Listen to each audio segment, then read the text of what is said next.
Ang mga aralin sa video na ito ay una, konotasyon at denotasyong kahulugan ng mga piling salita na ginamit sa akda. Ikalawa, ang sanaysay na babaylan sa makabago at pag-unlad ng kasarian sa kasalukuyan. Isinulat ni Mercy B. Abulok. Ikatlo, pagtalakay sa teksto sa tulong ng iba't ibang grapiko.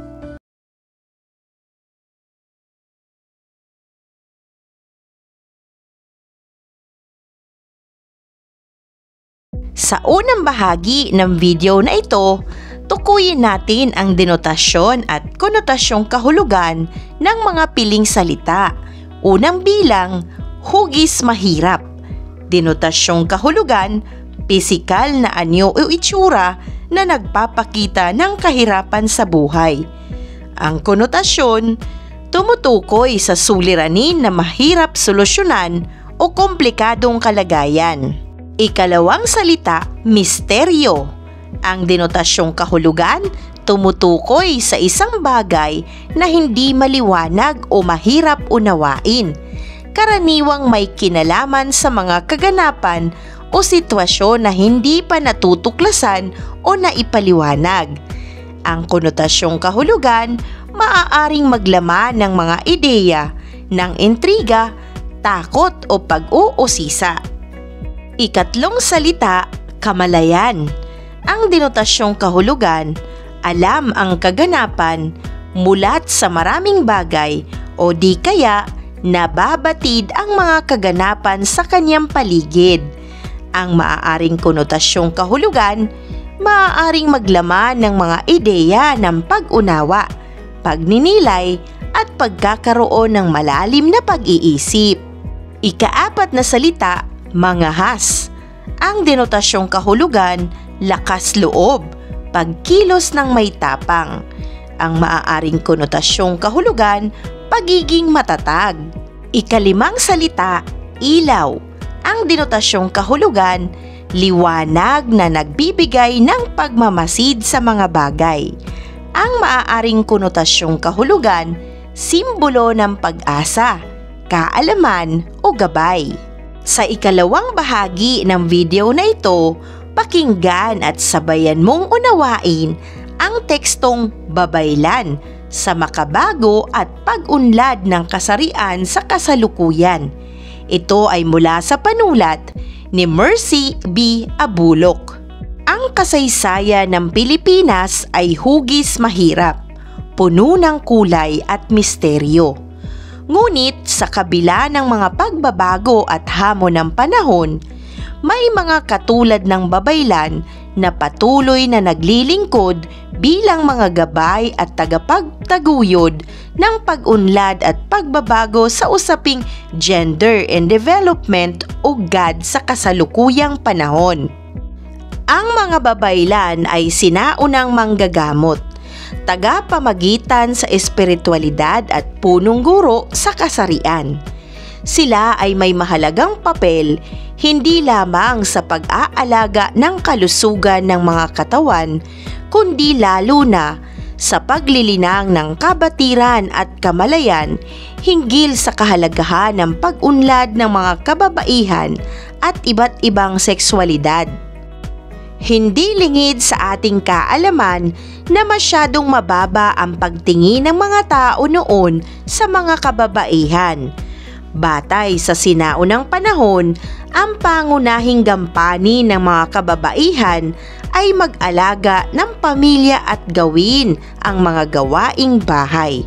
Hindi rin nabibigyan ng pagkakataon na makapag-aral ang mga kababaihan. Kung ating babalikan ang pre-kolonyal o panahon bago dumating ang mga mananakop, ang mga tribo ay may mga tinatawag na binukot. Ito ang mga kababaihang itinago at tinuturuan ng mga oral at tradisyon. Bilang tagapag-alaga at tagapagpatuloy ng kultura at tradisyon, ang mga binukot ay sinasabing may kapangyarihan din sapagkat pinapalabas sila para kumanta, tumugtog ng mga katutubong instrumento at sumasayaw, lalong-lalo na sa panahon ng tag-ani at sa panahon ng pagtanim, at pinaniniwalaang ang pagkanta nila ay nagbibigay ng sigla sa lupa upang maging mabunga ang mga pananim. Ngunit, ang papel na ginampanan ng mga babaylan sa sinaunang panahon ay larawan na sadyang may malaking ambag na naibigay ang mga kababaihan sa lipunan. Sa kasalukuyang panahon, ang usaping God ay nagiging mas matibay at may mas matitinding usapin. Ito ay isang seryosong hamon sa ating lipunan na naglalayong itaguyod ang pantay na pagtingin at pagkilala sa lahat ng kasarian. Dito pumapasok ang papel ng babaylan bilang mga tagapagtaguyod ng pagkakapantay-pantay. Sa pagtuturo ng mga konsepto hinggil sa God, ang mga babaylan ay nagiging gabay sa pag-unlad ng kamalayan. Sila ang mga guro na naglalantad ng kasaysayan ng kultura at karanasan ng mga kababaihan at iba't ibang kasarian. Ipinapakita nila ang halaga ng pag-unlad ng kabatiran bilang isang daan upang labanan ang diskriminasyon at pagmamalupit. Isa rin sa mahalagang papel ng mga babaylan ay ang pagiging tagapagtaguyod ng pisikal at emosyonal na kalusugan ng mga kababaihan. Sa pamamagitan ng kanilang kaalaman at kasanayan sa herbal medicine o mga halamang gamot at pag-aalaga ng katawan, sila ay nagbibigay ng alternatibong paraan ng pangangalaga sa kalusugan na may paggalang sa likas na kakayahan ng katawan. Bukod dito, ang mga babaylan ay nagbibigay inspirasyon sa mga kababaihan at iba't ibang kasarian ng mga has at maging matapang sa paglaban sa diskriminasyon. Sila ay nagsisilbing mga modelo ng pagiging tapat sa sariling pagkakakilanlan at pagtanggap sa sariling pagkakaiba. Sa ating kasalukuyang panahon, mas mahalaga kaysa kailanman ang papel ng mga babaylan sa usaping God. Sila ay mga ilaw na nagbibigay liwanag sa mga sulok ng lipunan na minsan ay naisasantabi ang mga tinig at karanasan ng mga kababaihan at iba't ibang kasarian. Sa kanilang mga kamay at kaalaman, buhay ang pangarap ng mas pantay at mas makatarungang lipunan. Iyong napakinggan ang tekstong Babaylan sa Makabago at Pag-unlad ng Kasarian sa Kasalukuyan. Mula ito sa panulat ni Mercy B. Abulok. Dumako tayo sa pagsusuri at pagtalakay sa tulong ng iba't ibang grapiko. Pansinin ang graph na nasa iyong screen. Sagutin natin ang tanong na ilarawan ang katangian ng babaylan batay sa tekstong nabasa. Tingnan ang nasa iyong screen. Ang mga katangian ng babaylan na narito ay maaari mong maging gabay sa iyong sariling kasagutan. Una, ang babaylan ay sinaunang manggagamot, masipag at mahusay na tagapangalaga ng kalusugan at kabutihan ng pamilya. Ikalawa, hindi nakapag-aral dahil hinasa at sinanay sa mga gawaing bahay. Sila din ay tagapagpatuloy ng sinaunang kultura. Ikatlo, mahusay na tagatugtog ng tradisyonal na awitin at sayaw sa paniniwalang sila ay nakapagbibigay sigla sa lupa. Ikalawang grafiko, aalamin naman natin at paghambingin ang papel na ginampanan ng babaylan noon at sa kasalukuyan maging ang kanilang pagkakatulad. Noon, sila ay tagapangalaga ng pamilya at mga gawaing pantahanan. Hindi sila binigyan ng pagkakataon na makapag-aral. Tinuruan lamang sila ng tradisyon bilang tagapagpatuloy nito. tagatugtog at sayaw ng tradisyonal na awitin at sayaw lalo na kung panahon ng ani at pagtatanim. Mahalagang papel nila noon ang tagapangalaga ng pisikal at emosyonal na kalusugan. Ngayon, sila ay tagapagtaguyod ng pagkakapantay-pantay, gabay sa pag-unlad ng kamalayan, isang guro na naglalantad ng kasaysayan, kultura at karanasan ng mga kababaihan at anumang kasarian. Nagpapakita kung gaano kahalaga ang pag-unlad sa kabatiran, lumalaban sa diskriminasyon at pagmamalupit, tagataguyod ng pisikal at emosyonal na kalusugan ng kababaihan dahil sa kanilang alternatibong kaalaman sa mga halamang gamot. Sila ay nagbibigay inspirasyon sa anumang kasarian at modelo sa pagiging tapat sa sariling pagkakakilanlan at pagtanggap sa sariling pagkakaiba.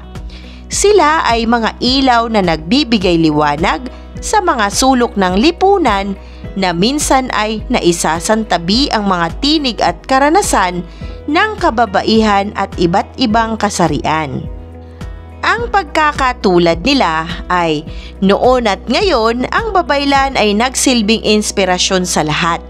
Naging tagapangalaga ng kalusugang pisikal at emosyonal ng lahat, tagapangalaga ng kultura at tagapagsulong ng pagkakapantay-pantay ng anumang kasarian. Naging matapang laban sa diskriminasyon at kalumpitan, tagapagdaloy ng kaalaman para sa kaunlaran.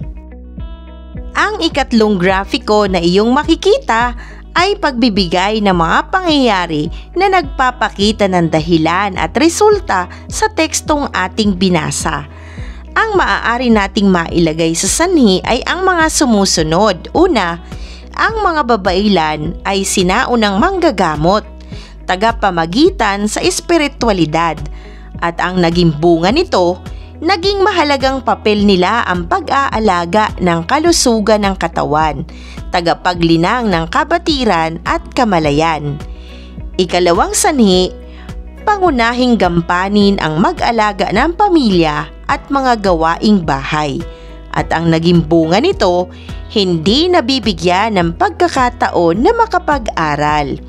Ikatlong sanhi na ating napili mula sa teksto, ang mga babaylan ay nagbibigay inspirasyon sa mga kababaihan at iba't ibang kasarian na mangahas at maging matapang sa paglaban sa diskriminasyon.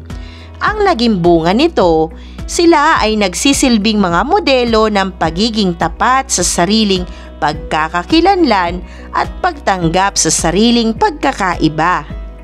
Maaari mo na ngayong suriin muli ang mga naging sagot sa bawat grapiko na ating inilahad dito sa video. Ikaw naman ang susunod na mag-iisip kung ano nga ba ang the best na sagot para sa iyo. Good luck sa iyong pag-aaral! Isang mahalagang aralin muli ang iyong napanood. Maraming salamat sa panonood sa channel na Aralin sa Filipino. Huwag mag-atubiling mag-comment ng inyong tanong, suggestions o paglilinaw ukol sa aralin. Munting kahilingan sa iyong kaibigan, paki-like, share and subscribe para updated ka sa mga susunod pang bagong video ng Aralin mo sa Filipino.